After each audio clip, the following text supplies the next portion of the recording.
Hello everyone, my name is Luke, otherwise known as Not a Tomato, and today we're covering the any % speedrun category for Sly Cooper and the Thievius Raccoonus. The run you'll see today was performed in one take by Gehis, the current world record holder in each console category of the original version of the game, those being any %, all keys, all vaults, and 100%.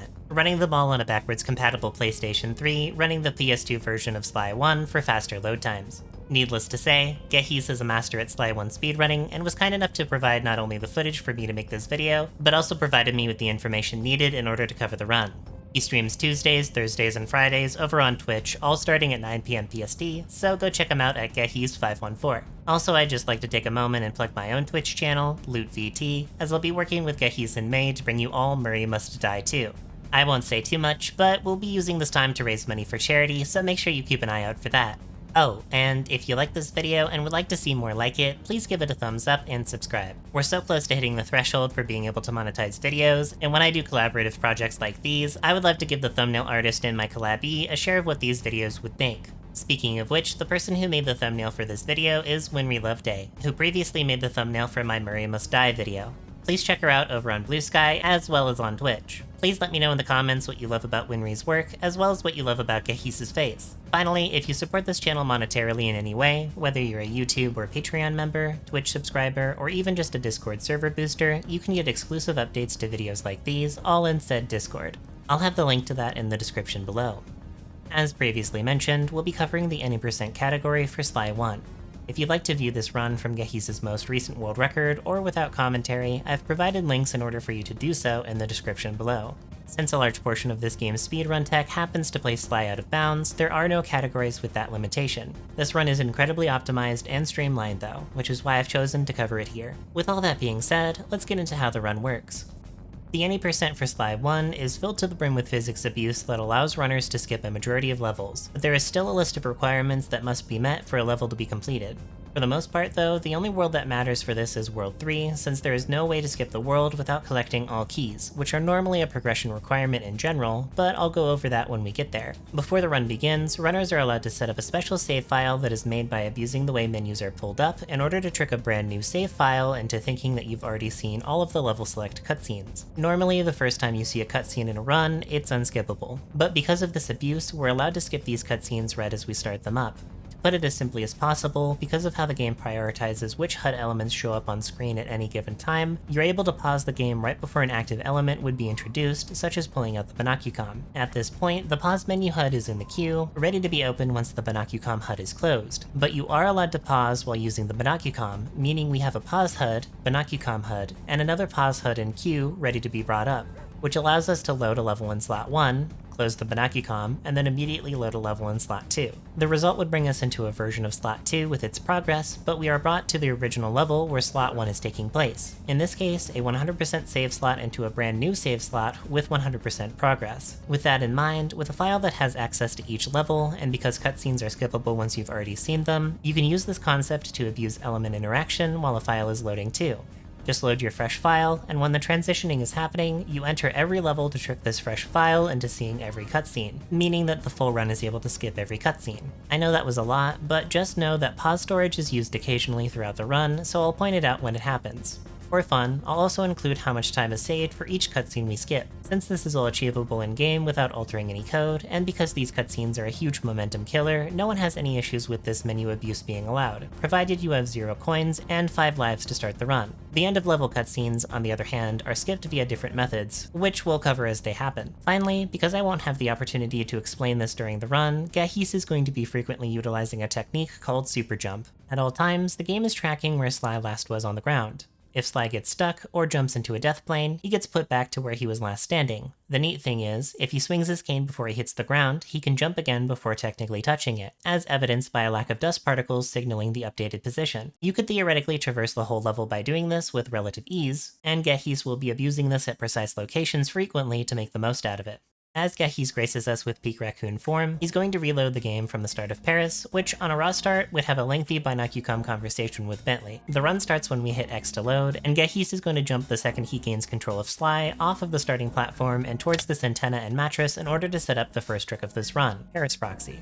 To start Paris Proxy, Gehis is going to shove this raccoon between the antenna and mattress, lining up his camera with these two windows on the right-hand side of the screen, all while simultaneously holding D-pad up to keep a precise angle as he runs. Once he's set up, he's immediately going to jump while pressing down on the D-pad, and once Sly fully faces us, he's going to swing his cane and immediately let go of D-pad down to get the proper spacing. The exact moment Sly hits the ground, Gehis jumps again, holding the input to preserve his momentum, also known as momentum preservation, back towards the gap he jumped from. If done correctly, Sly gets launched out towards the end of the level, skipping over the death barrier entirely. Here's what it looks like in full. For such a lengthy explanation, the trick takes less than 3 seconds to perform, and the fact that it happens so early on means that it's simple enough to reattempt should you mess it up during a run. Because of the pre-made save file, Gehis is going to immediately skip the introduction cutscene, and after listening to some rambling by Bentley, skip right into World 1. Also, for the most part, whenever cutscenes are playing, I'm just going to speed them up just because there's not a lot happening in them in the first place. They're just kind of yapping for a long time. I promise you're not missing anything super important. We skip this cutscene as well, and once again we're going to be performing another proxy behind this keep outside, although this one is much easier to perform. We set up by standing on the rocks behind it, and then run into the sign, aiming to stick Sly in the first E of keep out. Sly gets flung up over the rocks, skipping a Banakicom conversation in the process. Jumping down towards the rope on the other side, Gehis begins cane jumping in order to preserve his speed as he climbs it. Cane jumping is as simple as it gets, jumping and hitting the circle button to reach for the rope with his cane, but before Sly fully latches on, he jumps and regrabs in quick succession. Doing this resets Sly's jumps and also increases the distance he travels. You'll be seeing this executed frequently throughout the run, and despite how it may look, each cane jump has its own timing to maximize the distance traveled. After jumping down here, Gehis is going to both carefully avoid the floating bottles and the star this enemy throws, destroying this alarm siren in the process. All of this is done to set up 2 consecutive tricks at once, boost jump and a slingshot super jump. Starting with the boost jump, Gehis is going to have Sly swiftly ledge grab the side of the statue and jump diagonally up left into this bottle, and right before he would land on top of the statue again, he swings his cane and pauses immediately afterwards. When you pause, the game ramps down to a stop instead of immediately halting the game state. This is neat on its own, but because this also happens in reverse when we unpause the game, we can abuse this ramp up in speed to input another jump while we normally wouldn't be allowed to. However, this quirk doesn't occur when dialogue is happening, which is also why we haven't picked up any bottles until this one, because Bentley starts yapping about it almost right away. We have a tiny window before this dialogue starts, so at the beat of Through the Fire and the Flames, Gehis presses X once to close the menu and then 2 more times to jump twice, followed by a slightly delayed jump in order to reach this ledge up here. Once we make it to the top and out of bounds, Gehis heads to the top of this rock and walks Sly into it until he stops moving. From there, Gehis performs the lengthy super jump to backtrack down to where we came from. If we didn't take care of the siren from earlier, the movement here becomes way harder.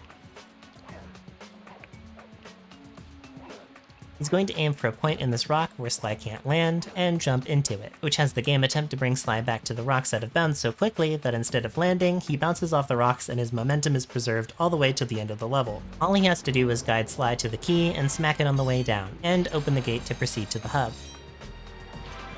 While we go through this level transition cutscene, I'd just like you to know, Gary, it's time for you to wake up. We've been waiting for you to come home, and honestly, it's kind of scary.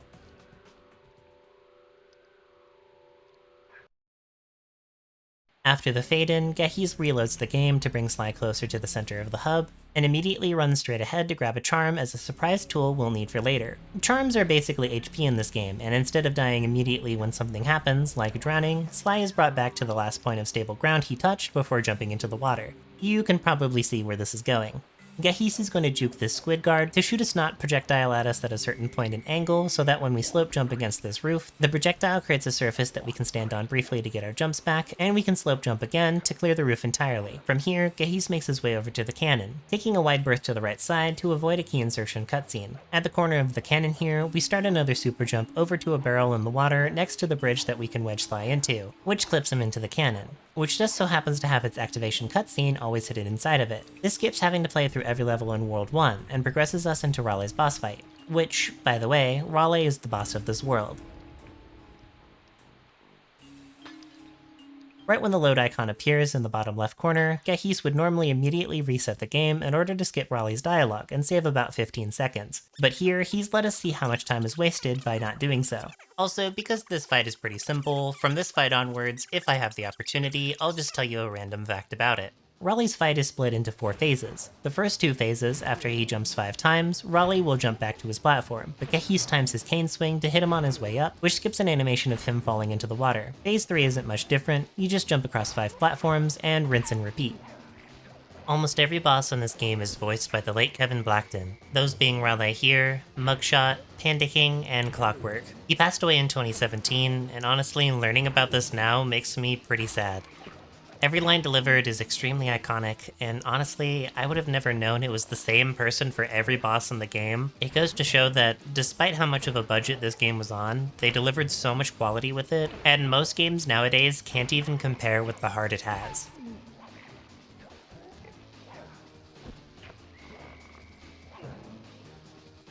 In Phase 4, Raleigh spins 6 times with his tongue out, after which Gehis swings his cane, pauses, and immediately brings Sly back to the van. Because the game is still active while this transition is happening, Raleigh is hit and the game recognizes him as being beaten, and we can skip his ending dialogue and cutscene entirely. This saves around 2 minutes. Without breaking pace, Gehis immediately loads into World 2, using precise platforming to get around this gate and begin setup for one of the more difficult proxies in the run. Dog Proxy, or Cletus Proxy. Cletus Proxy is one of the harder tricks in the run, and whenever you tune into Gehis' stream, he's usually practicing this right at the beginning to make sure that he can get it down consistently. Gehis places Sly where the cracks intersect on the ground here, lines up his camera with the top of the roof on the right, and once Cletus starts barking, jumps forward with the D-pad input while employing momentum preservation to land in a specific spot. The second Cletus recoils back, Gehis holds upright on the D-pad to wedge Sly into the pole, and the moment Cletus turns towards him, he switches to D-pad up, which launches him into the air, similar to the earlier slingshot super jump. This is all precisely timed, and the switch to D-pad up has to happen within 4 frames in order to get the proper launch. Otherwise, the results will vary and not send us the proper distance. Once Gehis lands, we kill this card thrower and wedge ourselves into the corner of this vault and align the camera to where we can just barely not see the gray floor texture. We jump in place, and at the peak of the jump, we hold forward and jump the moment we hit the ground in order to clip into it. Done incorrectly, this also softlocks us under the ground, which would kill the run. Same as before, we reload once we have control of Sly, and then reload the game again to skip the Binocucom cutscene with Bentley. For those that have seen my Murray Must Die video, no, we're not heading out to the right to kill Murray. I'm sorry. Gehis runs down the bridge, and you'll notice that very briefly a pause menu shows up right when Mugshot's dialogue begins. This is because of our pause storage shenanigans and is largely a side effect of it. From the moment this dialogue starts, we're racing against the clock to make it to Mugshot's loading zone in order to pause while the level loads. Gehis runs over to this corner in order to perform another proxy by aligning Sly's nose with this vine texture with D-pad up, jumping and then holding upright at the apex legends of the jump, and right before Sly lands, he swings his cane to be flung up to the roof. Once here, we can navigate out of bounds to the left here up until the lobby loads, and we can jump over to this balcony.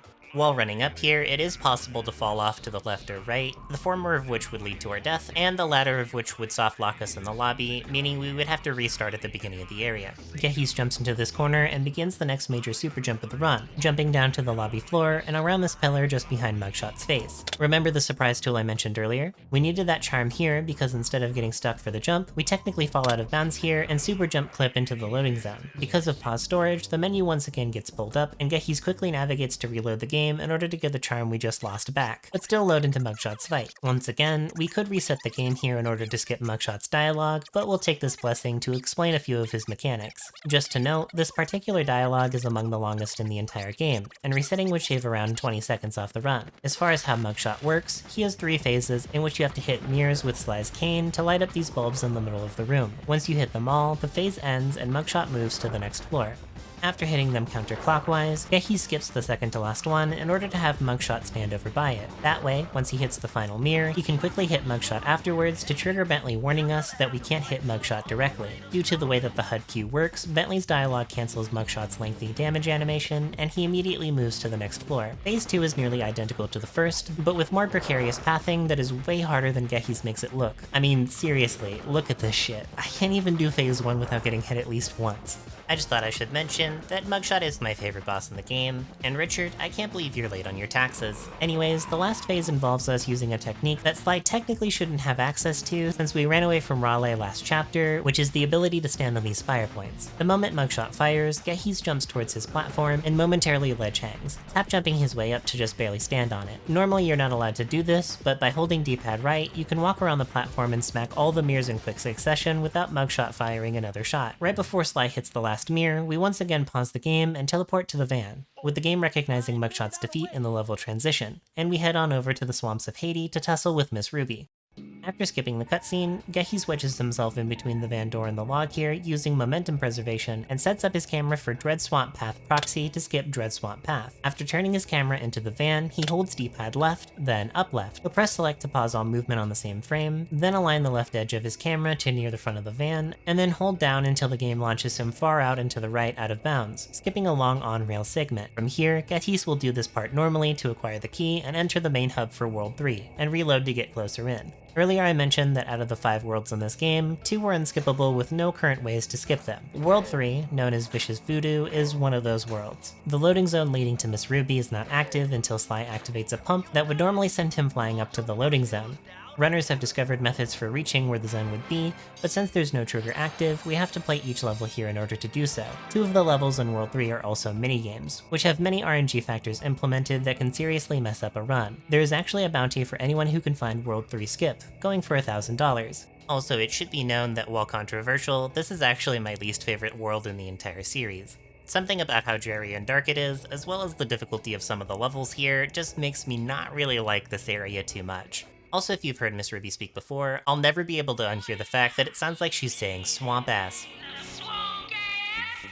Anyways, from the hub we enter into Piranha Lake, which is one of the major run killers, but not for the fact that it's one of the minigame levels. Rather, we have the means to skip the minigame for it, but it requires a very specific clip that doesn't have a consistent setup yet. After reloading the level, Gehis makes his way over to the closed gate, making sure to bounce off of it while aiming haphazardly into the gap here, flicking to the right occasionally to maybe clip Sly inside. And I'm not even kidding, Gehis said maybe clip Sly inside in his note. Sometimes you get it instantly, sometimes you can't get it at all and have to play the minigame normally. That's how inconsistent it is. Right as he grabs the key, he pauses and teleports to the hub to save time on the lengthy animation, immediately running to the lair of the beast.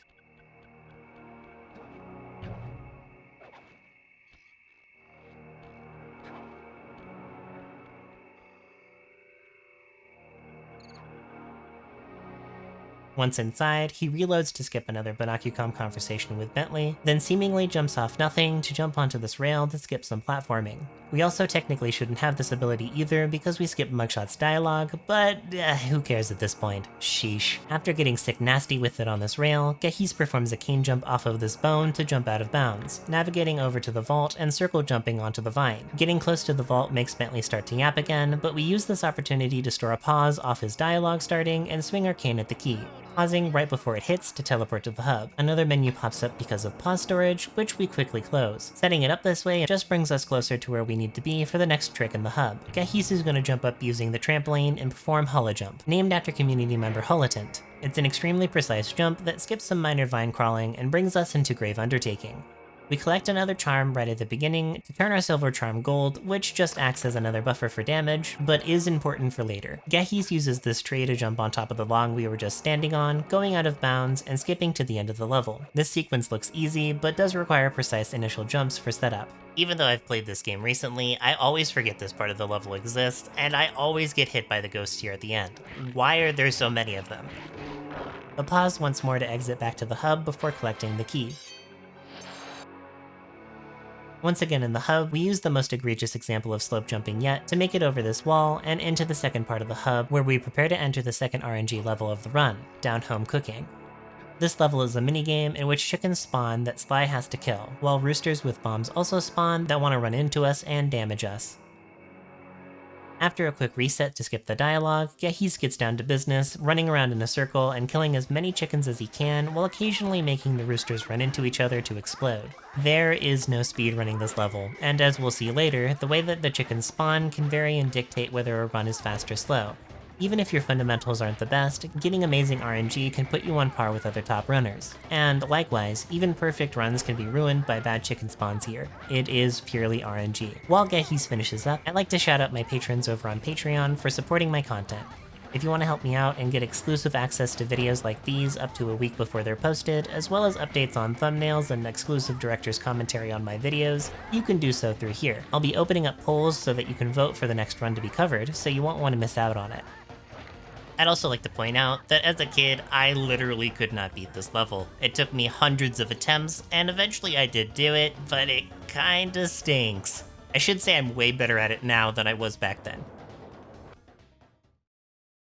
Back to the run, we make our way over to a ghastly voyage, making sure to jump far right of the vehicle so that Sly doesn't enter the animation for getting on it and entering the level. Right as we walk in, Gehis pauses and saves the game into the middle file so that we can save manipulate to get our gold charm back later in the run. The intent is to lose both our charms here while shooting enemies for a trick we'll need in a bit. Otherwise, the majority of this level will be locked into an auto-scroller that doesn't have much else going for it. The biggest time saves are for when Gehis reaches barricades and pillars and runs himself into them while shooting in order to destroy them far faster than intended. I should also take this opportunity here to explain what's happening story-wise in the game. Long story short, a long time ago, a group known as the Fiendish Five came and presumably killed Sly's father, who was the holder of this game's namesake, the Thievius Raccoonus, of which each member took a piece of as a trophy. After training for years, Sly has sought to reclaim the missing pieces of the Thievius Raccoonus, starting with Raleigh, then Mugshot, and now currently Ms. Ruby, who is a mystic of some sort and has the power of voodoo or something. Once we beat her, the only two members left are Panda King and Clockwork, the latter of which is the leader of the Fiendish Five, and we learn that he's been stalking the Cooper family for generations in order to remove them from history. Stay tuned until the end to find out what happens to him. Oh, and I should also mention, people who like the video and hit that subscribe button are 5 times more likely to be happy and get rich.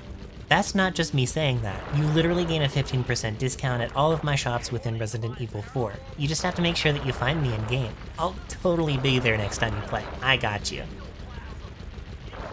Yeah, this really is the level of all time. It is really long. Like, what were they thinking making this part so long? It is incredible. And the thing is, you pretty much gotta replay the whole level if you die here. Like, that, for an auto-scroller, this level's really mean.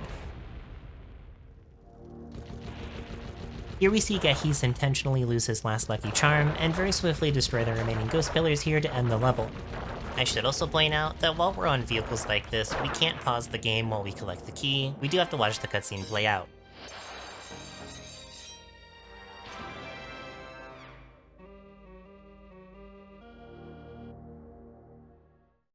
Once back in the hub, we run to the final level before Ms. Ruby, aptly named Descent into Danger. Also, Isabella, your house is on fire.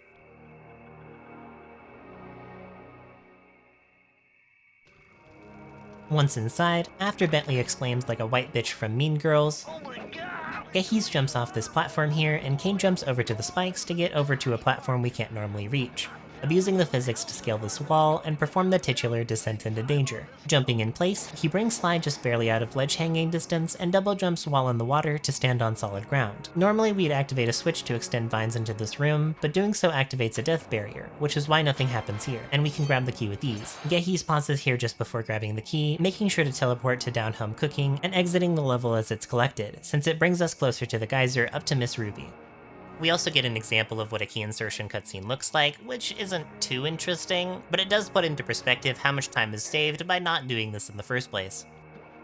He also shows off some shenanigans here by opening the Banakucom while falling to show how weird this animation looks while Sly isn't there, and gets launched up to the fight with Ms. Ruby. Once more, we would normally reset the console to skip Ms. Ruby's dialogue, which saves around 15 seconds, but once again Gehis has given me time to explain why we've been intentionally throwing away charms like this the whole time. Fun fact, last year when I mentioned Gehis' world record at the time in my Mario Must Die video, he messed up this skip and lost around 10 seconds while recovering. I probably didn't have to mention it, but since I know he'll be watching this with his chat, I'll tease him lightly. Also, hello Gehis' chat. By the way, Ms. Ruby was voiced by Priscilliana S. Barolini, which totally didn't take me too many attempts to say. If you look at behind the voice actors, this is one of 2 voice acting roles that she has, the other being Amaru from Rainbow Six Siege.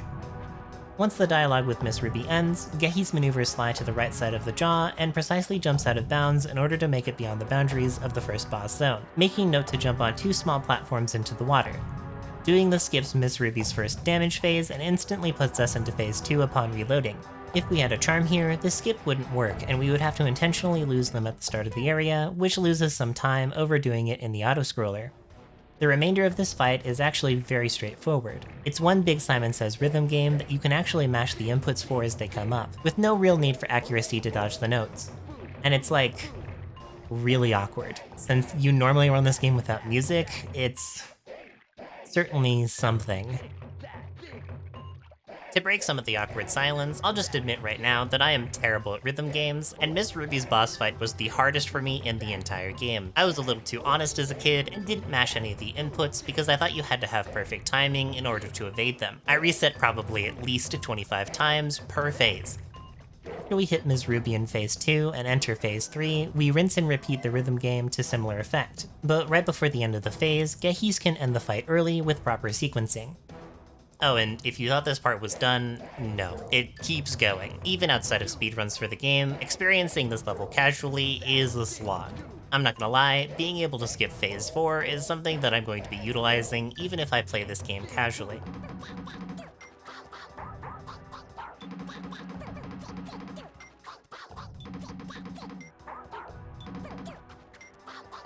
And the worst part is, like, right at the very end here, the music slows down, and like as a kid that made it even worse for me because I'm worse at timing and I was too honest, and she just, voodoo. Like, what the heck? Come on, man, I'm doing my best here. God bless Gehis for playing this part every time, I swear. A lot of things are about to happen here, so let's break it down. First, before landing the final hit, Gehis is going to load the middle save here, which, if you remember from earlier, was intentionally saved with the gold charm.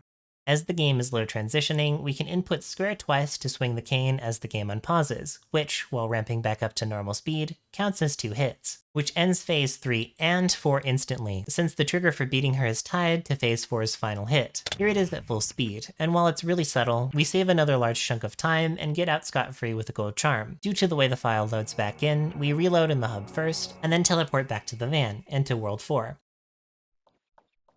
Travel plans to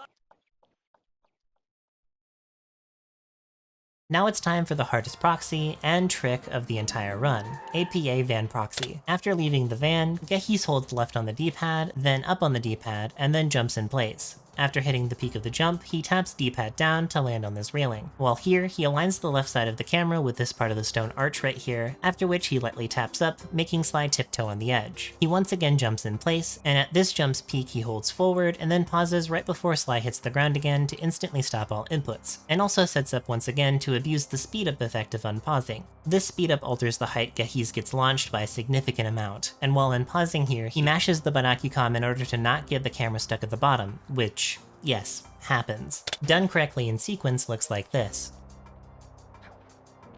Again, it doesn't look like it, but this trick is the magnum opus of the run, and skips a long run-up sequence for Panda King's level. And when Gehis reaches the top, he traverses to the edge of the cliff to set up another super jump along a specific path, using momentum preservation while jumping off the cliff to fall at this spot. This uses up one charm in the process to launch us all the way to the end of the level and completely fuck up this guy's day. Like how we clipped through Mugshot's door earlier, we can do a similar super jump here to skip grabbing the key and make our way into World 4 Hub. I would like to take this brief moment to let my good friend Space Buffoon know to unclench their jaws, since they do that frequently. Surprise, surprise, we reload here to get closer to the center of the hub, and also similar to how we jumped off the Squid Guard's booger projectile for World 1 skip, Gehis jumps off the rail right as this monkey throws his sword in order to jump off of him and get on the pagoda here. On the back side of the pagoda, we set up a simpler super jump while using single momentum preservation jumps towards this tree behind the loading zone, at which point Gehis turns left through the wall and falls out of bounds, which flings him up to the level trigger for Panda King. You know how it goes, we would normally save around 15 seconds here by resetting.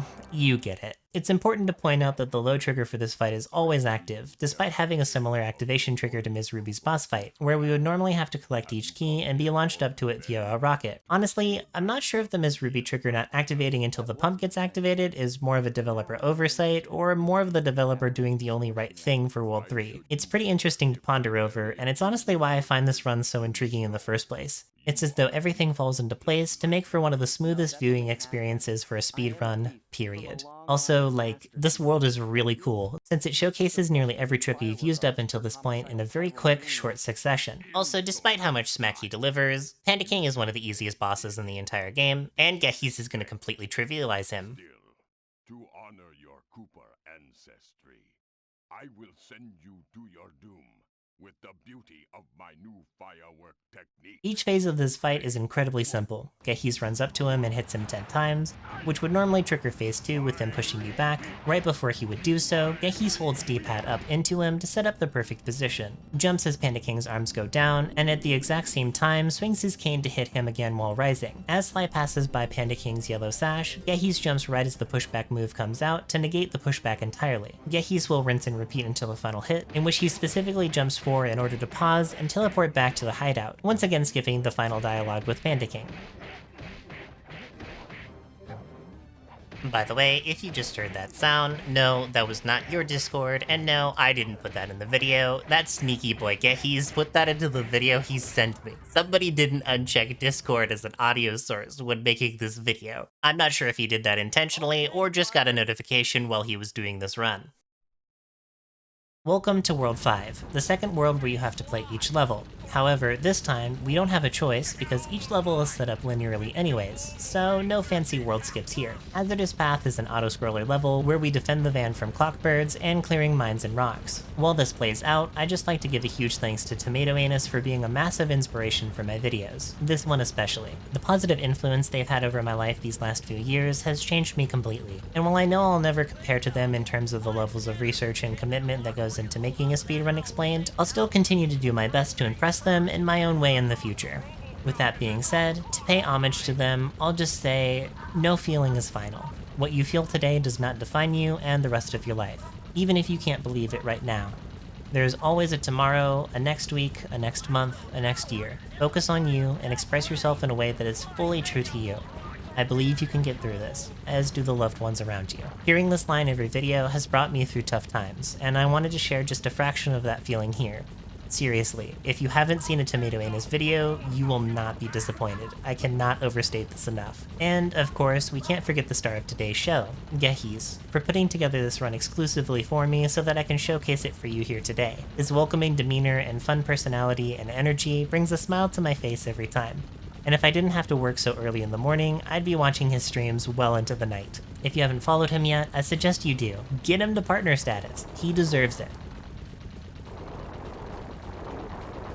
I also want to take a moment and point out that despite being an auto-scroller of a level, this is an amazing set piece. Everything moving, all the birds swooping in, the mines that we have to clear, and while it doesn't look like it, Gehis is actually clearing a lot of obstacles in front of him, way out in the distance before we even get to see them. Even though he doesn't have to aim too much, every movement is deliberate to hit as many things as possible before they show up. If you don't take care of things early, you can quickly get overwhelmed by having to clear too many things, from rocks, mines, those electricity towers in the background, and clockbirds. Hurry, that cave doesn't look tall enough for the turret to make it all the way through.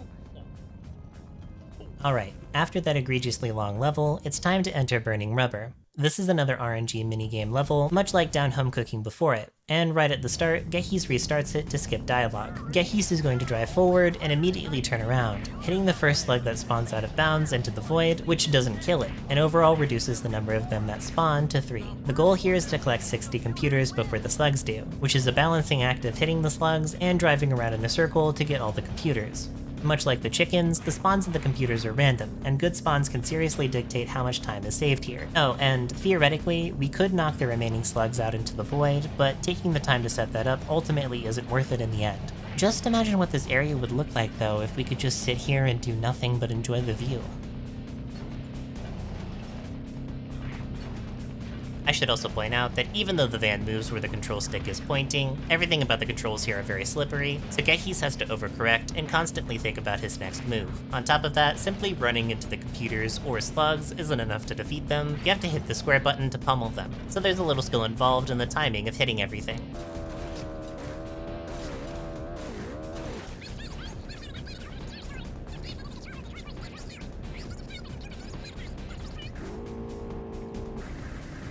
After we finish up, we drive into a daring rescue, reloading the game again to skip dialogue. Gehis is going to jump onto this wire, then back onto the main path, which is normally not traversable because of these dart turrets. But by jumping over the lava methodically, we can disable them just long enough to where they won't hit us for being on the path. If you've noticed the way that the turrets flick out instantly while activating, we're going to abuse that here by jumping off the railing onto the turret, flicking us up and over the wall. Skipping Bentley comes through, the only level we would play as Bentley. Oh, I guess we do skip a level here.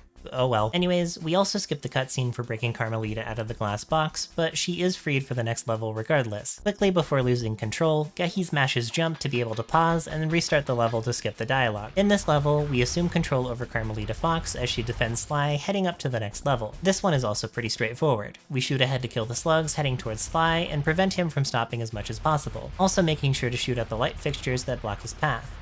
For those who have seen the Murray Must Die video, by the way, I've also considered adding this part of the run into a category extension of it where we kill Murray twice and Sly once. Let me know if this is something you'd like to see me go over in a future video. Also, in case you haven't noticed, this is the first time that we see Carmelita Fox during the entire playthrough. Gehis showcases here that if done correctly, Sly can just outrun the remainder of the slugs and they freak out going back and forth.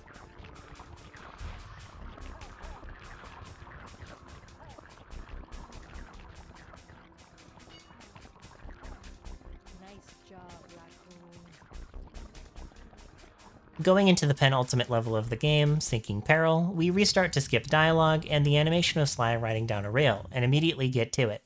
He holds down right on the D-pad as Sly jumps off the rail, jumping the moment he touches the ground to reach this rock, jumping off of the rock to latch onto a hook off screen, and then Kane jumping off of that to reach a rail above it. He walks backwards on the rail to trigger some falling gears, using the second one to once again jump to another railing.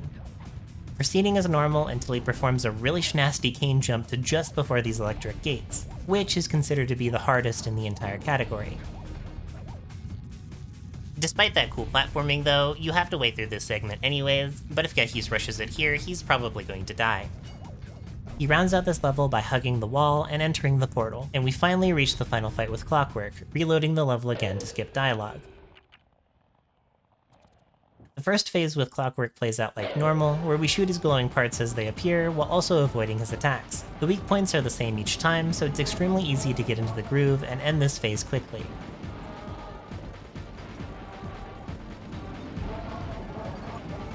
When I was a kid, I struggled through this fight a lot, but I do have fond memories over it. A large part of my enjoyment being Kevin Blackton's delivery on Clockwork's lines. While speedruns typically skip over a lot of story points, I do find it fitting that we have to sit through all the dialogue here, because it shows how much of a boss Clockwork is. In fact, we're going to take a moment of silence and listen to the dialogue for the first time in the game, in order to understand Clockwork's motivations. Nice shooting, Sly! You got him! Wow, that's one tough owl! I don't get it. You're so familiar with my family. You must have known my father had a son.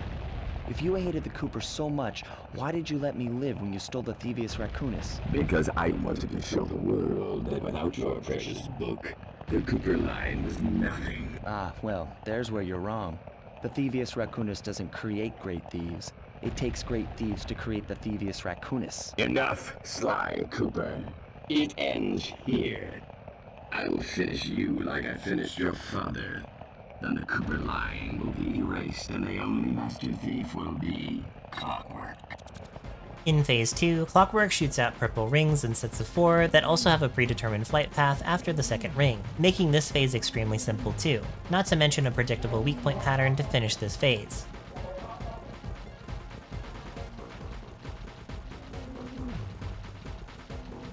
Much like every other boss, and how bad I was at them as a kid, this part always tripped me up. Before the ring reaches you, there's a very small window for you to deal damage, which you can technically push to the last second like Gehis does here, but I would try to do the same thing as a kid and completely flub it up. I'd like to point out that for every boss fight in the game, Gehis has made it look pretty easy, but if you don't know what's up, every boss has its own set of challenges that make them fun and unique.